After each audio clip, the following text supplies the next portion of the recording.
Ted, what's going on, man? Welcome to Dead Edge. Hey, Larry, it's good to be with you, man. I appreciate you having me on. I'm excited to have you. And speaking of Dead Edge, we're going to be talking about some pretty edgy stuff today, but super appropriate because, they're, I don't know if I've ever met a man out there that has not struggled with porn, at least either currently in their life or at some point in their life. And porn has never been more accessible than it is right now. So I'm glad you're here to talk about this, man. Yeah, it's a significant issue, and not just for the dads out there, but man, for the little minds and hearts that God's given us the opportunity to shepherd, in our families and our kids. And so, it's an important topic to be equipped with for sure. How did you even get involved with this particular topic? Yeah. Nobody joins the ministry with hopes of becoming the porn guy, they're talking about small groups at church and like, we have the ladies group. Oh, we got this other group too. Yeah, exactly. So my wife and I went on staff with a college discipleship ministry back in 91, to disciple college students. And it was really in the early to mid 2000s that we started noticing this steady uptick in the number of students who were.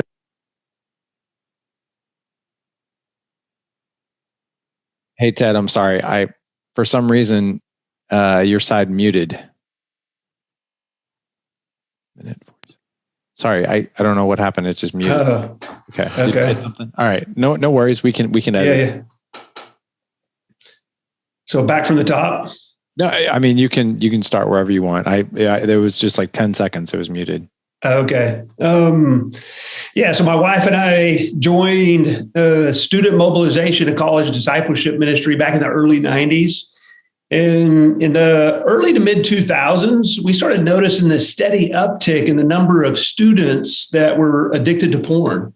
And more of our student leaders were being disqualified from leadership, so much so that in 2007, as a ministry, we just recognized that this was our biggest obstacle to building spiritual leaders for Christ, which is our mission. And so we recognize that if we're really trying to disciple in this sex-saturated culture and we're not addressing this issue, then we have a huge hole in our discipleship. So it was really in 2007 that I kind of started my deep dive and, to start learning everything I could on this topic. It was interesting because that was in 2007. And there was a piece of technology that came out at the end of 2007 that kind of was a game changer, the iPhone. Yeah. So what we thought was a dire situation was about to get dramatically worse. And so it was really kind of, from that point, I started, walking with different, men in our ministry, some of our staff through a variety of different programs. And, through the process, I've been through, over 20 different porn addiction recovery programs and been trained as a pastoral sex addiction professional.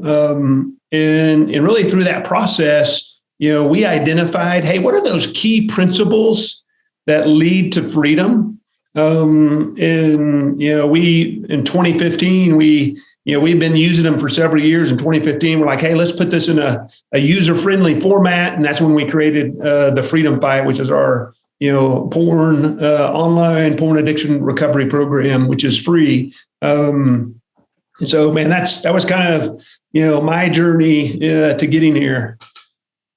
So I have a question for you. How did you gather the data that so many people were struggling with porn? Did people fill out surveys? Did you go and look at web browsing history? Was there an anonymous poll? How did you guys figure that out? Well, with our student leaders, we had an application to apply for leadership, and we had a question on there about pornography. And so that was the indicator. We required a 12-month sobriety of, before somebody could, be in leadership and, to join our staff as well. And so a lot of it was just that, hey, a student, would be honest and, hey, we'd say, well, hey, you can't be in leadership, but let us help you find freedom. Or, hey, you're applying to come on our staff. well, we can't accept you now, but hey, why don't we, help you find freedom? And so that was really kind of the process that kind of started. But we have, through the years, we have done different surveys. Our last one was in 2019 of over 1,300 Christian college students. And these were practicing Christian college students. So students who say their faith in Jesus Christ is very important to them. They're plugged into a campus ministry, trying to grow in their faith. Of this group, these are our future Christian, dads and leaders in the church. Of these men, 89% of them said they had watched porn in the last 12 months. 61% said they watch at least weekly. And 1 in 4 of them say they're watching porn daily or multiple times a day. And so, it is a massive issue, not just for this generation of dads, but as we think about that next generation, because on the college campus, we're seeing students show up with deeper and deeper addictions, each year. It grows in breadth and in depth. And so that's one of the things I'm excited about talking with dads on this topic, because as they think about pursuing freedom in this area, it's not just going to impact them, but it's going to equip them so they can turn around and help this next generation who is even more addicted. And so really, it's freedom from porn, but it's freedom for helping the next generation find freedom as well. Do you have any statistics around married men and porn use? George Barna did, his group did a survey back in 2015. And what they found was that for the Christian man, there was only a 1% difference in his monthly porn habits. 64% of Christian men say they look at porn at least once a month. And it was only 1% lower than the non-Christian man at 65%.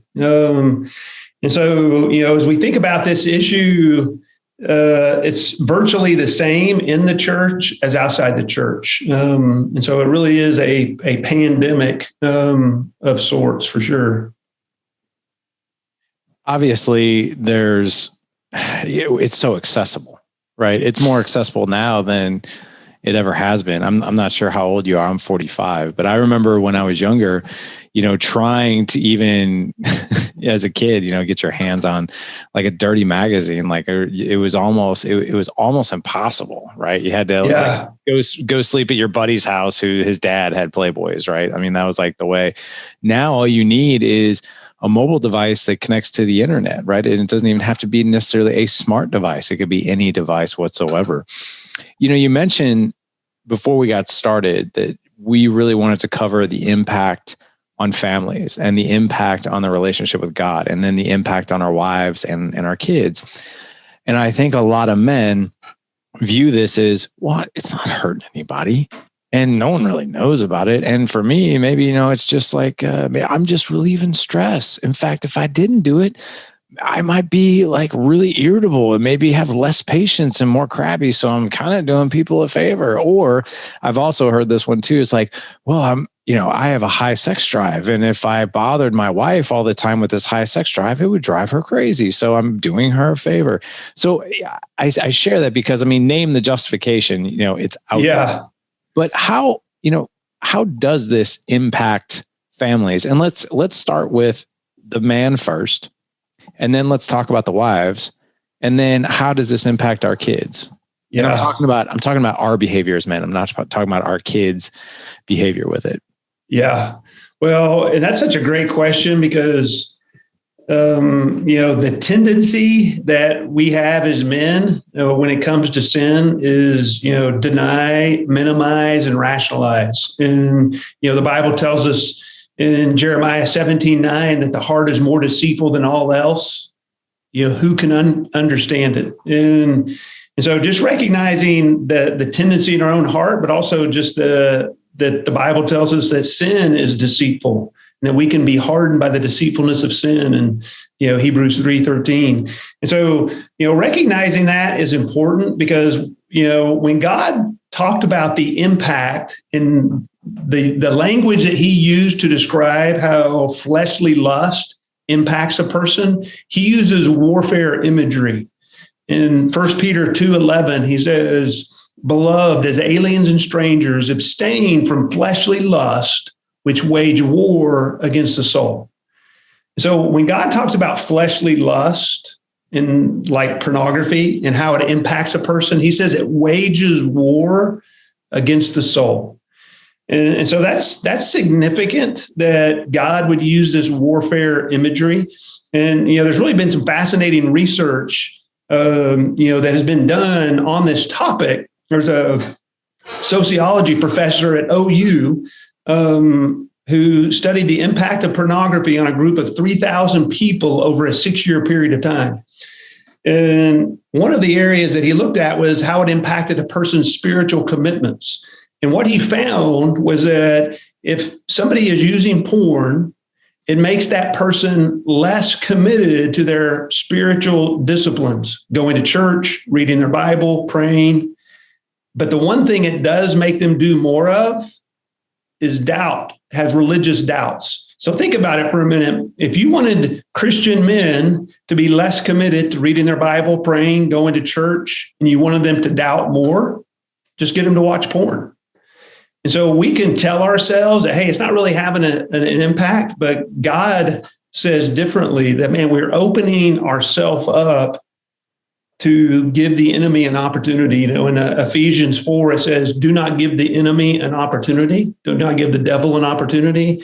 And when we view porn, that, man, it's waging war against our soul. And so at the subconscious level. And so, recognizing that, and I've seen it so many times, Larry, that, man, just a guy's heart for God, for the things of God, for the word of God begins to drift.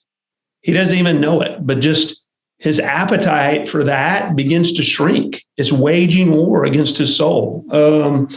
And, if we really, understood it, we wouldn't do it. But this is a warfare that's going on, subconsciously. And so don't believe the lie that there aren't, those consequences, because there really are. Do you think that we drift in our spirituality when we watch porn because maybe we get this feeling of imposter syndrome, or maybe we're not worthy? Or does it really just boil down to we're trading a habit that takes time away from a good, healthy habit that also takes time?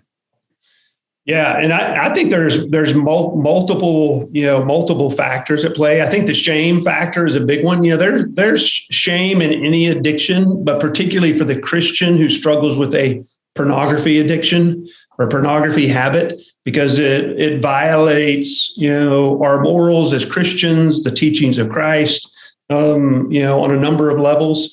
And so the shame factor is a big one for sure. And, that's one of the saddest things is, man, so many men, instead of living out of their identity in Christ as a child of the King, man, they're living out of this shame identity, this worthlessness, this self-hatred that, comes about. And I think the reasons that it can be a struggle, as you mentioned, I have a friend who mentions that, man, it's so much easier to go into the bathroom with your phone for 5 minutes and get a release than it is to do the hard work of investing emotionally in your marriage and, having that reconciliation, or, because as men, we know that, hey, we got to connect with our wife emotionally, and just on a relational front. And if we want to connect regularly on a physical front, and a lot of times it's like, well, hey, if there's this little spat or something, it's like, well, do I really want to do the work of,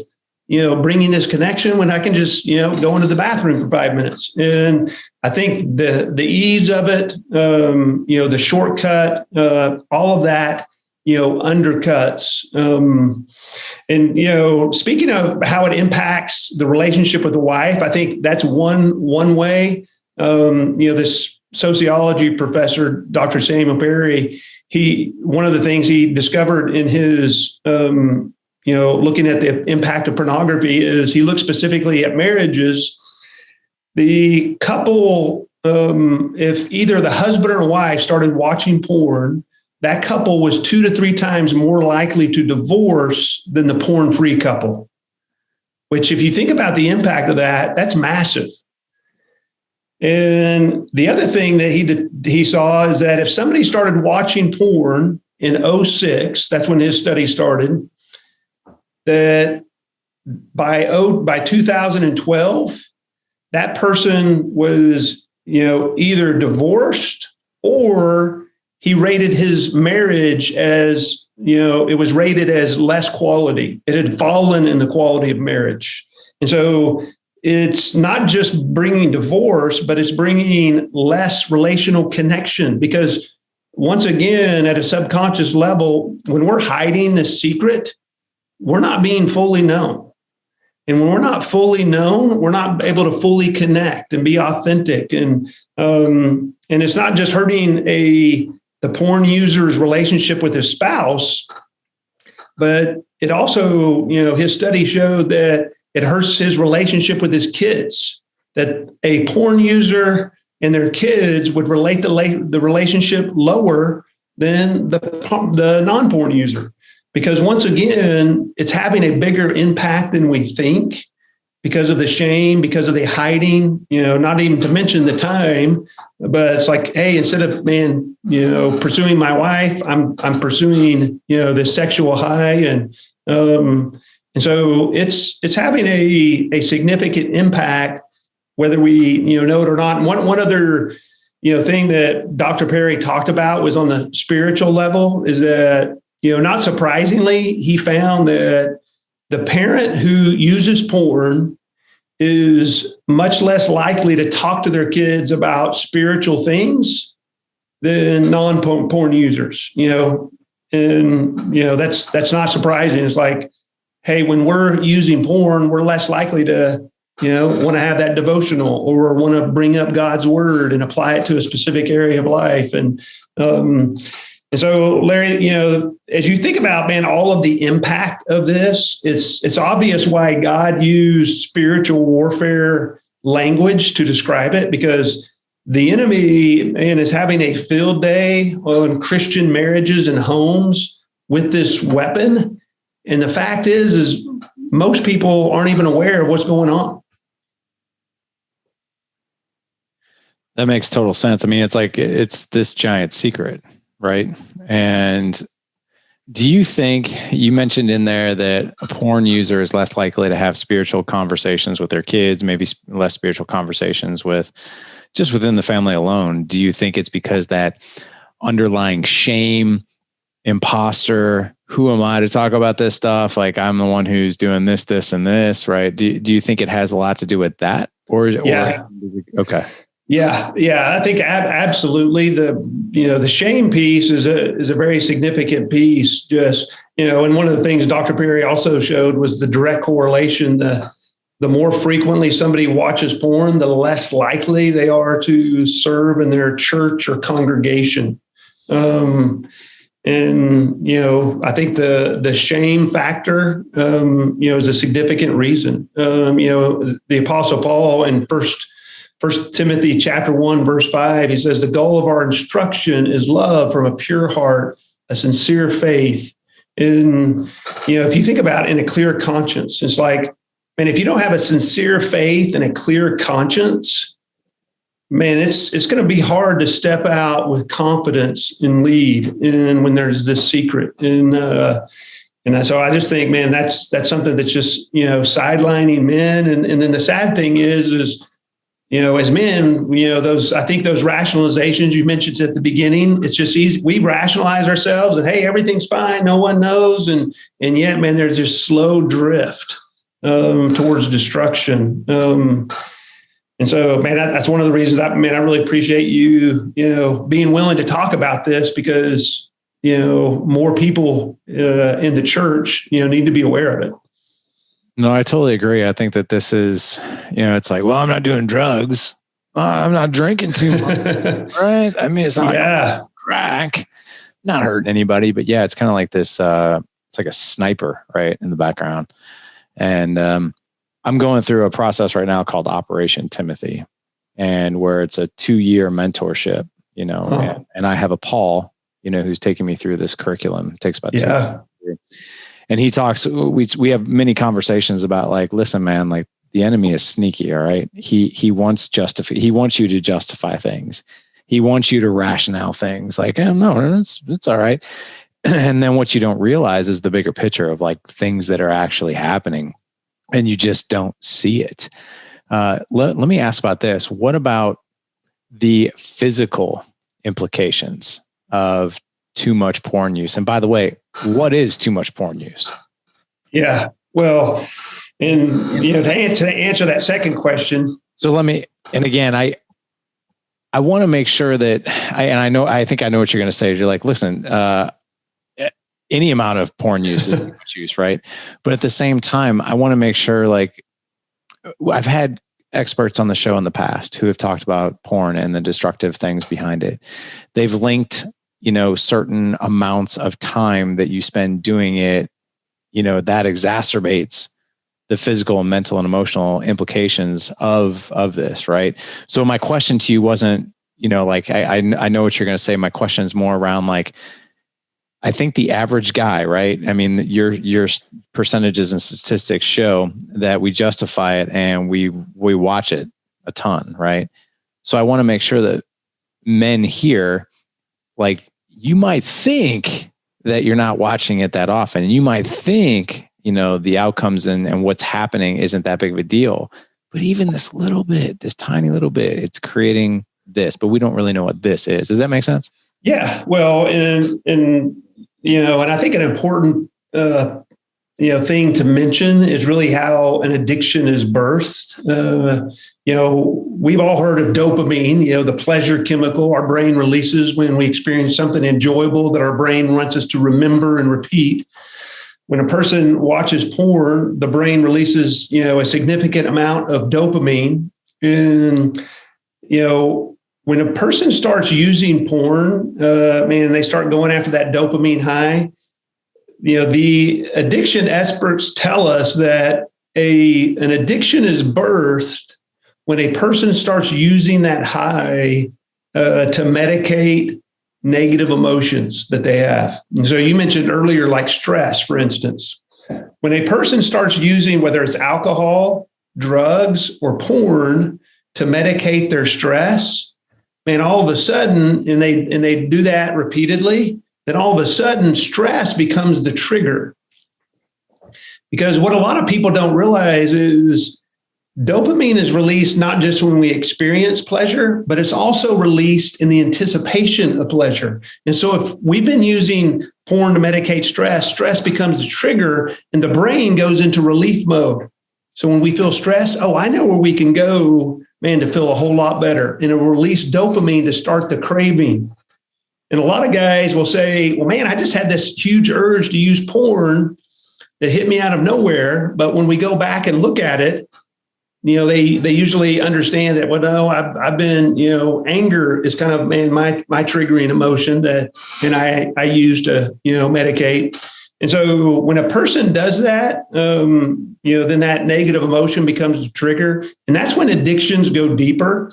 So it may have first started off as, hey, curiosity, then pleasure. But man, when it gets to start medicating, man, the pains and discomforts of life, man, that's a significant one. I know for a lot of men, it can be, in an argument with their spouse, with their wife, man, that's a trigger to go use porn. And because, hey, that's a place of comfort, of relief, of, as you said, release and taking off the pressure. And we have in the book of Psalms, man, one of the things that we teach is, hey, men need to learn how to process their emotions and not medicate them. We have to grow in our emotional intelligence.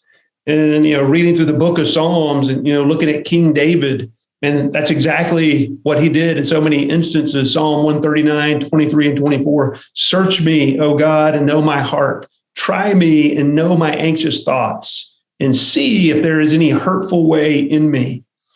King David, he was feeling anxiety. And so he brought that to God. And he said, God, I don't really know where this is coming from. Will you kind of search me and, see if this is connected to something hurtful in my life? because our negative emotions are kind of like the check engine light on, in the car. And when they come on, man, we need to process them and, figure out, hey, what's going on here? But so often because of porn, we've learned just to medicate them. And so it stunts our emotional growth and development. It stunts our ability to, connect with others because of that. But to your point, any porn, when, Jesus in Matthew 5 says, do not look on a woman to lust after her, or you've committed adultery with her in your heart. And so, from that vantage point, man, any amount, is too much. But it's really amazing the number of people I've talked to who, after only 1 or 2 exposures to porn, man, they were hooked on that dopamine high. And then when they started using that dopamine high to medicate their negative emotions, man, that hook just went deeper. Man, some sneaky stuff. Yeah, it really is. Yeah, it is. I'm sure you've run into marriages who've been that have been destroyed over this. Oh yeah. Well, and there's been a number of studies. I mentioned Dr. Perry's, but there've been other studies that have showed that 56% of divorces in the last several years have mentioned porn use by one of the spouses as a contributing factor. And so there's actually been a couple of studies that put it 50% or more. But when you think about that, it's like, man, of the roughly 1 million divorces each year in the U.S., 500,000 are caused in part because of porn. That porn was a factor in the mix. It's crazy. And just to think of the impact and all of, the collateral damage that comes from a divorce. And so, it's been, hugely impactful. The other thing is, man, how it impacts the intimacy between a husband and wife. And, the porn industry, they'll try to make the case, well, hey, don't you want to add some sizzle to your marriage? Well, hey, just bring porn into the bedroom and, man, that'll just kind of, get things fired up. But the problem with porn, in marriage is that it may bring a sizzle at the very beginning because it brings, a dopamine high to the whole experience. But yet the, testimony after testimony of couples who have brought porn into the bedroom, man, it's proven to be a horrible idea. And so I've got a number of examples that was their initial, justification to bring it into the bedroom.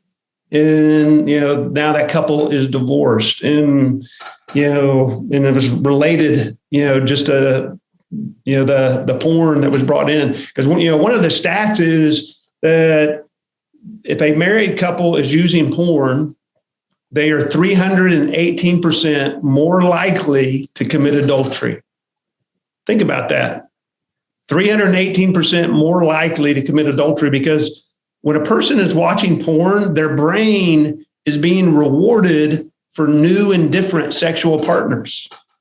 New and different. They've done studies, and when a person's watching the same porn clip, they begin to get bored and the dopamine levels begin to fall. When they go to a new clip, maybe it's more, racy or deviant or risky or whatever. Boom, man, the dopamine levels go back up. And so it trains our brains to want new and different. And then the ability to be content with one, man, is greatly diminished. And there's a number of, men that have shared testimonies that because of their porn use, they can't actually have a climax when they're having sex with their wife unless they are fantasizing about a porn clip that they watched. And so, man, talking about undermining the intimacy in the bedroom, man, porn is doing it, on so many different levels. Wow. So I want to get to solutions, but before we do that, I just want to acknowledge and appreciate you for a minute, man, because you went really, really deep and you gave us a lot of details on what this is doing. And you gave us a lot of awareness around probably things that we don't even realize could be there. So I appreciate you doing that, because this is, the more you're talking about this, I'm like, man, this is sneaky stuff. Like how it creeps in and messes with us, and it messes with our marriages, it messes with our relationship, and it impacts relationship with kids. So I appreciate you sharing that, because the big question is, when we bring it up, porn destroys families. And I think a lot of guys' responses to that is, well, how does it destroy families? Mine's okay. Right. And I think you just spelled that out very, very, very well. You talked about dopamine, and I love how you articulated that stress becomes the trigger. Stress becomes the trigger, and then suddenly there's like this chain reaction of dopamine with now the urge and the anticipation to go and look at porn, and then obviously get that dopamine hit. So you're getting dopamine all along the way. And a lot of it has to do with also, we don't want to necessarily deal with the stress that we're feeling. And we've had other experts here on the show as it pertains to porn and just other things in general. And one thing we've learned very, very well is if you're doing one type of behavior, then you must replace it with another. So what's our answer here? Especially for guys out there, maybe this is a weekly thing, maybe it's a daily thing, maybe it's a few times a week, whatever it is. But maybe there's a guy listening right now and he's like, man, I'm really digging everything you guys are saying, but this is something that I've gotten really used to as far as relieving stress. Now, what do I go do? Yeah.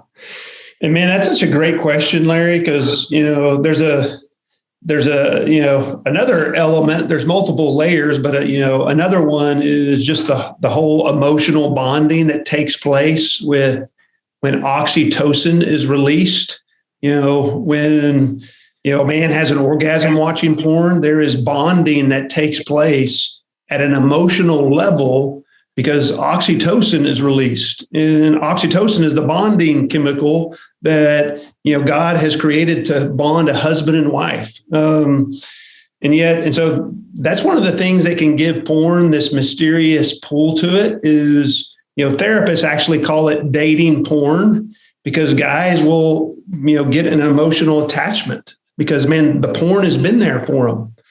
Man, it's a place they can go to always be accepted, where they can always feel wanted. And with the oxytocin, there is this bonding that adds to it. And so, but to answer your question, man, there is absolutely, hope. And what you said, I think, was so important. It's not enough just to repress, but it must be replaced. And, one of the things that, we have identified is that there are 6 roots to a pornography addiction that have to be addressed if somebody's going to find freedom. And so I unpack this in my book, The Freedom Fight, and then our online course systematically walks through each of these 6 roots. Our online course, by the way, is free. But really understanding and walking through these, and I'll give you one as an example. The addicted brain is one of the roots. And, we need to understand how the brain works. And, in basic terms, we unpack this. And because, what people don't realize is when we do something habitually, that, on a regular basis, our brains build these very strong neural pathways. It's like walking on a path through the woods. And the more you walk it, the more worn it becomes and the easier it is to travel it. And so, recognizing this, is important because it's like, when we tied our shoes today, we didn't have to think about it because we've done it so many times, man, we just did it automatically. That's how the brain operates efficiently. And it does this with porn pathways. And so that's why when a person's triggered, man, they can easily travel down this porn pathway without any conscious effort almost. And so it's important to recognize that. And then the way we address it is to build new pathways. And so we teach a tool called Brace. I won't unpack all of it, but it basically takes a trigger that instead of allowing this trigger to lead down this old pathway, I build a new pathway that is connected to God's word, that is connected to reaching out to an accountability partner, that is connected to escaping the situation. Because think about it for a minute. Typically when a guy is triggered, he moves towards isolation instead of moving towards people. And so we teach, hey, when you're triggered, you got to move towards God, his word, and towards people, that's a brand new pathway. And it's really been a simple and yet powerful tool that, we've seen men that have been addicted for 40 years that really, addressing the addicted brain was kind of the game changer for them. And now they've been walking in freedom for 3 years now. And so it's been significant. And so, another, one of the things that we teach is you don't just quit a porn habit, you have to outgrow a porn habit, meaning you have to grow and develop in certain areas of your life. And so as an example, with the addicted brain, you have to renew your mind, which is what God told us in Romans 12:2, that transformation happens by renewing our mind. If we want to learn how to deal with the root of negative emotions, as I referred to earlier, we have to learn to process our emotions with God and with others in order to do that. So one of the things we developed with our program is an app that you check in on a daily basis with your accountability. It takes 2 or 3 minutes. You fill out, hey, answer a couple questions about your emotions, answer a couple other questions, and boom, you send it. But man, through that whole process, you are growing in your emotional awareness and emotional intelligence. And we train guys how to spot a relapse coming from over a week away. And it really is possible because guys start realizing, man, I know if I keep going down this path that I'm on, it's always led to relapse. And so, man, I need to reach out for help. I need to course correct.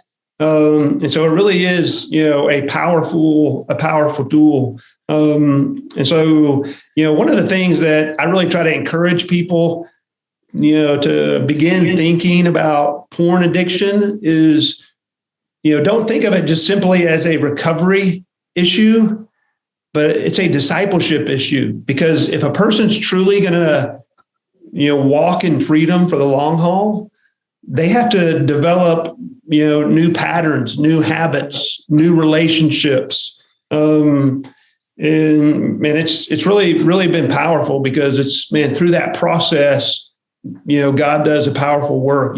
Jesus promised, you will know the truth and the truth will set you free. And what we have found is before God's truth sets us free, it changes us. And because it changes us, the freedom lasts.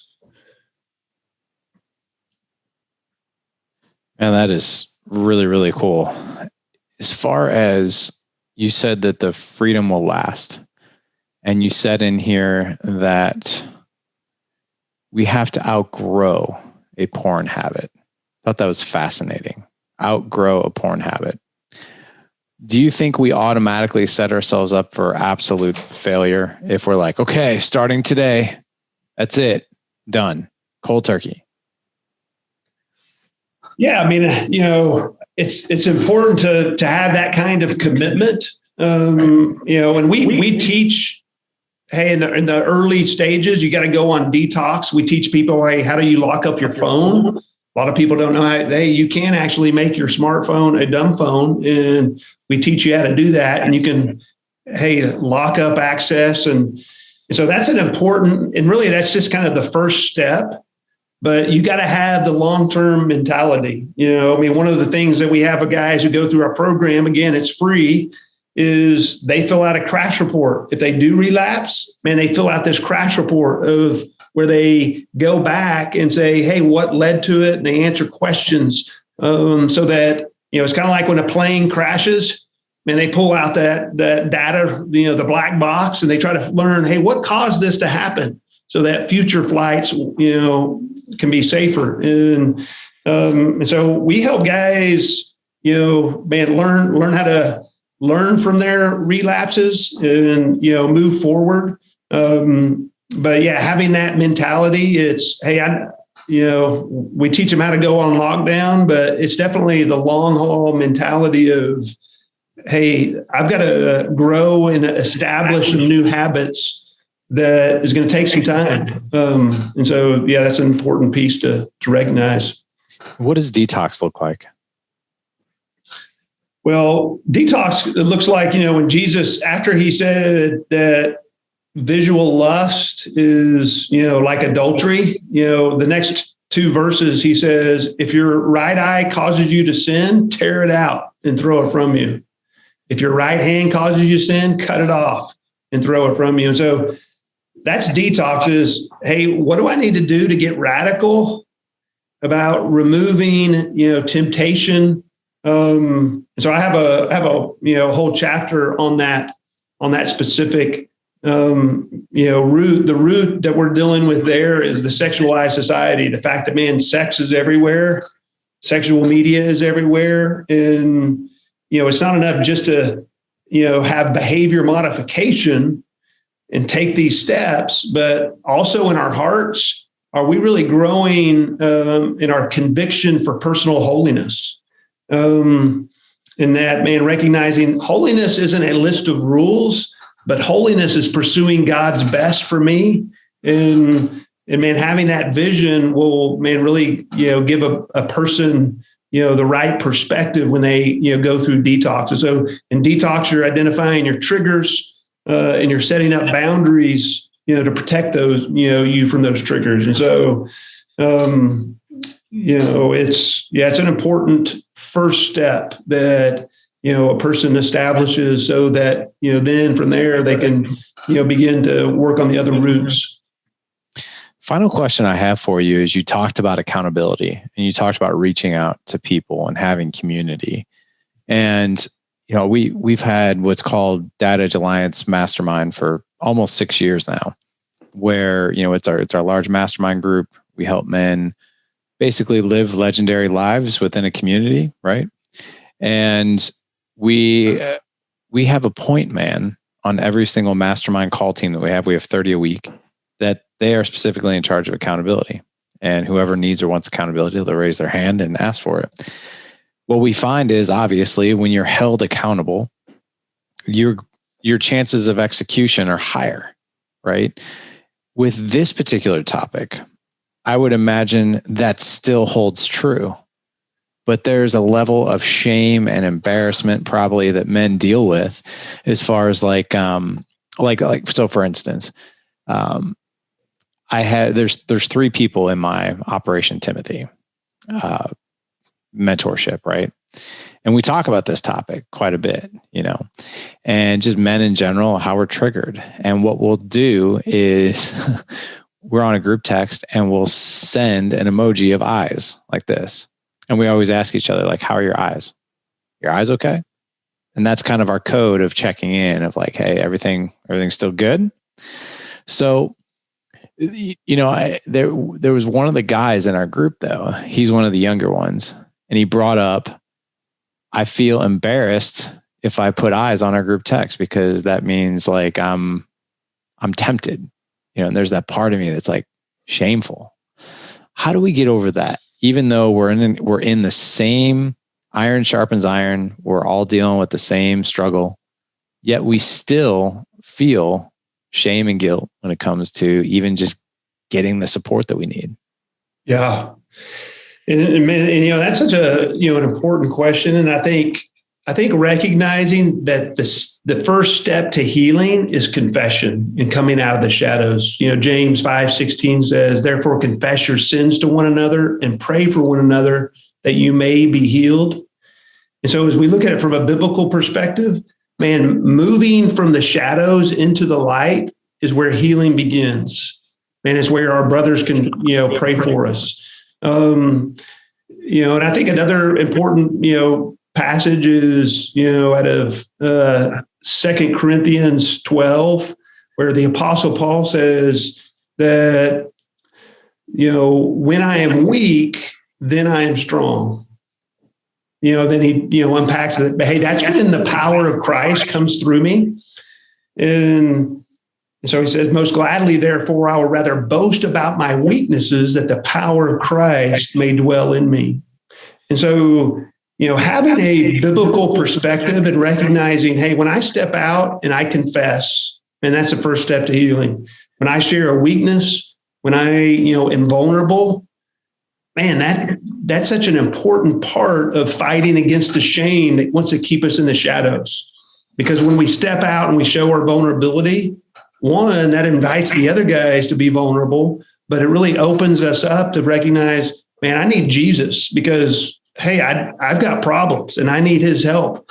And so I think really having that perspective, is so crucial, to living in the light. And so, those were a couple of things I think would be important. I love the fact that you said that. Like I said, we've been doing this mastermind now for years. And one thing that we've seen over and over and over again is that when another man shares authentically and vulnerably what it is that he's going through, what happens is he gives permission for the other men who are in that group to do the same. Yep. We always say your authenticity is celebrated. It's not judged. It's not shamed because you're speaking for more men than you possibly can realize. And you're speaking sometimes for the men who don't necessarily feel the courage that you do in that moment to share what it is that you're sharing. So please share it, because through authenticity and what you think might be a weakness is actually courage. Yeah, absolutely. Absolutely. Well, I want to give you some time here to talk about obviously your book, your amazing mission, and it sounds like there's a free course, which by the way is amazing. Where can we point men in the direction of getting more information? Yeah, so our website is thefreedomfight.org, thefreedomfight.org, and so we have our program on there. It's a 6-month program. We also have a 30-day challenge, which would be a great kind of first step. It would be something to do with a small group and just to kind of get a flavor and taste. But it's 30 days. It's an email-based course. And, for each day, for 30 days, you get content sent to your inbox, a short video, a passage of scripture with verses to discuss on this topic of, porn addiction. And so, so I would encourage guys to go there. My book, The Freedom Fight, The New Drug and the Truths That Set Us Free. You can find that on our website as well. Also on Amazon. It's in Kindle and Audible formats as well. And when I really wrote that book, Larry, to bring a measure of education, just understanding the brutal realities of that porn's impact on a person's relationship, on their mind, on their marriages, on their spiritual life. But then the second 2/3 of the book walks through those 6 roots of a pornography addiction. And really the book is geared both for the person who's struggling themselves, but also for the person who wants to be equipped to help others. And so, one of the things that, I really encourage, men, dads with is, this is an issue that's going to be an issue for your kid, one way or another, just because of the technology. And if you, wow. I'm so sorry. We'll edit that out. That is my ringer. I cannot figure out for the life of me how to disconnect my phone from my computer. Don't worry. We'll take that out. Back up about 15 seconds and we'll get that out of there. Trying to remember where I was there. It's like a little hard to come back from that. Yeah. The thing I would really implore dads with is to recognize this is going to be an issue for your kids one way or another. I was on an interview last week, radio interview. We got a live call from a mom sharing the heartbreaking story of her 10-year-old daughter that she just discovered was addicted to porn and has been watching hardcore videos for the last 10 months on a regular basis. Oh my gosh. Real quick, I would have never thought of, I mean, I know that porn obviously impacts girls too, but like when I think porn, I think when a lot of men listening to the show think of porn, we think of boys. Yeah. Yeah. It's a very much a growing issue among women, especially younger women. So it's a significant issue. And here's the deal. If the dad continues in the self-deceit and living in denial, man, he is open season, man, for the enemy. Not just him, not just his marriage, but his kids, versus the dad, man, who presses in that, hey, I want to kill the sin in my life in this area so that, man, I can effectively lead my kids through this. And, because somebody's going to fill in the blanks on sexuality for our kids. And if it's not the dad and the wife, the mom and the dad, the world will gladly oblige. Pornography will gladly oblige and fill in those blanks. And so, I just really want to encourage the dads out there, man, this is costing us more than we think. And not addressing the issue is going to cost us more and our families more than we think. Speaking of which, right? Yeah. Who do we got here? Who's this big man? This is Lawson. He is my 7-year-old. He was sent home. He has a little slight fever. So, but yeah, man, he's actually podcast bombed quite a few people, but that's okay. He's going to become like a permanent staple of the show, I think. So, hey, for those of you guys watching on YouTube, Lawson, you want to say hello? Man, this has been so cool. I've done over 700 interviews now. Wow. And I think we've interviewed 5 experts on this topic. And you brought up several things that I haven't heard yet. We actually haven't had anyone on the show yet who has ran this through a spiritual filter for us, right? So there are things in here that, and especially since I'm going through Operation Timothy right now, I have for the past 15 months, I will for another, another 9 months or so. Yeah, 9 months. I love how you brought in accountability. In my particular Operation Timothy, we call things like this joyful accountability, right? The other thing too is you really shed some light on the toxicity and the things that are really bringing harm here that we're just like, it's not that big of a deal. So I love the fact you did that. The other thing too that I really want to just appreciate and acknowledge that you did was you gave us some really cool, simple steps. And by the way, the fact that your course is free, that's amazing, because I'm sure there's, thousands of men out there who'd be willing to pay for it. So the fact that you're offering that, man, you are a true testament to putting good in the world, and just want to thank you for that. Well, hey, thanks so much, Larry, for having me. Because again, this is not an easy topic to talk about and have frank conversation, but man, it's so needed. So, man, I appreciate your willingness to have me on. I love talking about this stuff, man. I like talking about the tough things, right? It's easy to talk about the easy stuff. I like talking about the tough things, right? Because I think that's what really brings men a lot of value. So, Ted, thank you so much. Gentlemen, for all the show notes, just go to gooddadproject.com/315. Again, gooddadproject.com/315. Lawson, do you want to say 315? 315. 315. All right, there you go, guys. Ted, thank you so much for coming on. Really appreciate you.